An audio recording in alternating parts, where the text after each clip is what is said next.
October 9th, 2025. Today, Trump appointee Lindsay Halligan did what President Donald J. Trump placed her at the position of U.S. Attorney for the Eastern District of Virginia to do: deliver an indictment of New York Attorney General Letitia James for alleged mortgage fraud.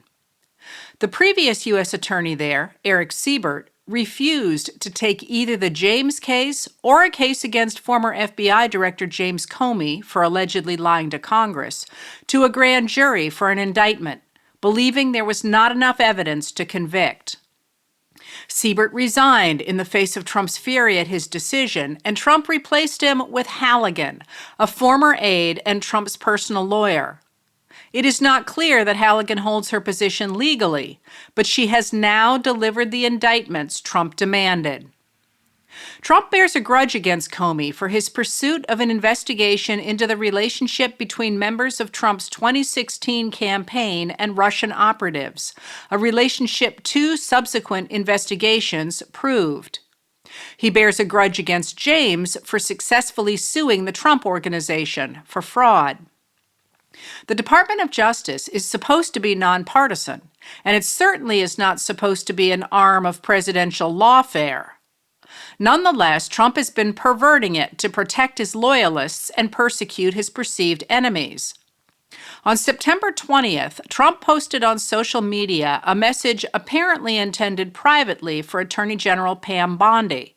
Such a communication is a violation of the Presidential Records Act, by the way, demanding prosecution of Comey, James, and Senator Adam Schiff, a Democrat of California. We can't delay any longer. It's killing our reputation and credibility. They impeached me twice and indicted me 5 times over nothing. Justice must be served now, he wrote. Just 5 days later, Halligan delivered an indictment of Comey. The former FBI director appeared at his arraignment in federal court in Alexandria, Virginia, yesterday. He pleaded not guilty and asked for a jury trial. Comey's lawyers told the judge they will be challenging the charges as vindictive and selective prosecution. They will also be challenging Halligan's appointment as U.S. Attorney as unlawful. Now Trump has secured an indictment of Attorney General James. She responded in a statement saying, "This is nothing more than a continuation of the president's desperate weaponization of our justice system. He is forcing federal law enforcement agencies to do his bidding, all because I did my job as the New York State Attorney General. These charges are baseless, and the president's own public statements make clear that his only goal is political retribution at any cost. The president's actions are a grave violation of our constitutional order and have drawn sharp criticism from members of both parties. His decision to fire a United States attorney who refused to bring charges against me and replace them with someone who is blindly loyal not to the law, but to the president, is antithetical to the bedrock principles of our country. This is the time for leaders on both sides of the aisle to speak out against this blatant perversion of our system of justice. I stand strongly behind my office's litigation against the Trump Organization. We conducted a 2-year investigation based on the facts and evidence, not politics. Judges have upheld the trial court's finding that Donald Trump, his company, and his 2 sons are liable for fraud. I am a proud woman of faith, and I know that faith and fear cannot share the same space. And so today I am not fearful, I am fearless. And as my faith teaches me, no weapon formed against me shall prosper.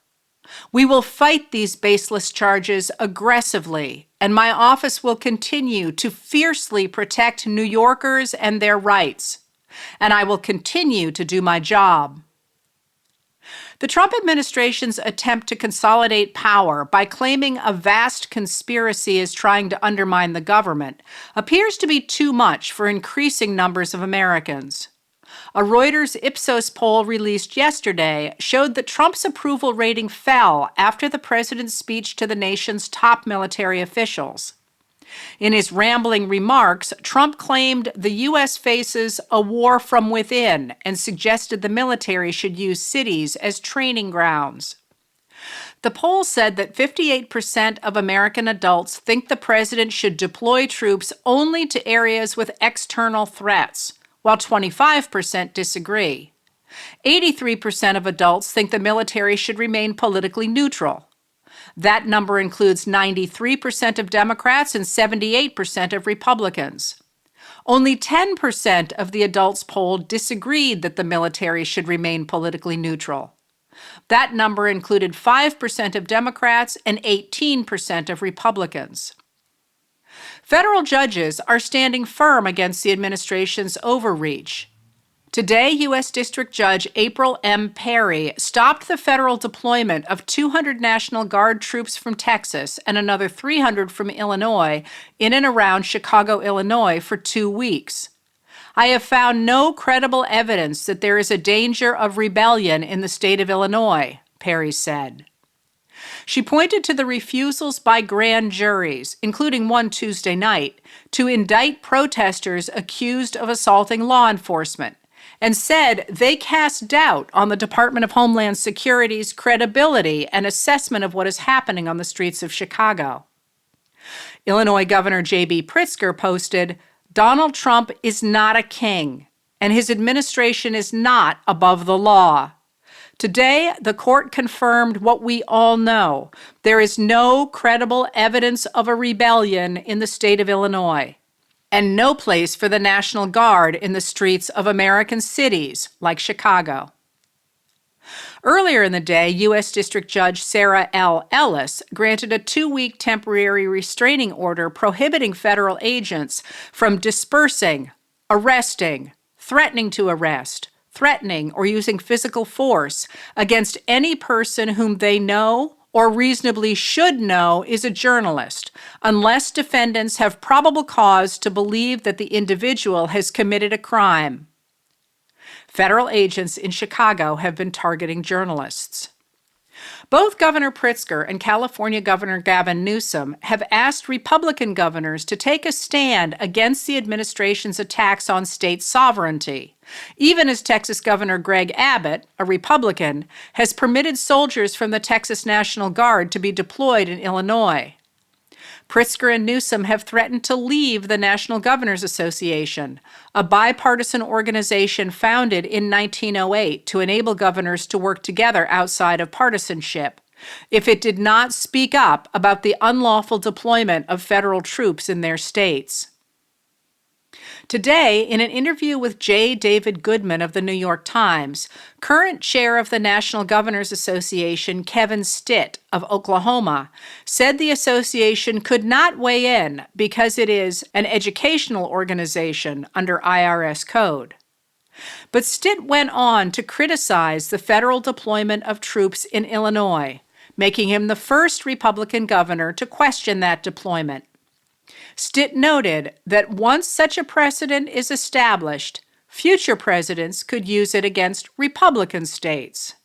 He said, Oklahomans would lose their mind if Pritzker in Illinois sent troops down to Oklahoma during the Biden administration.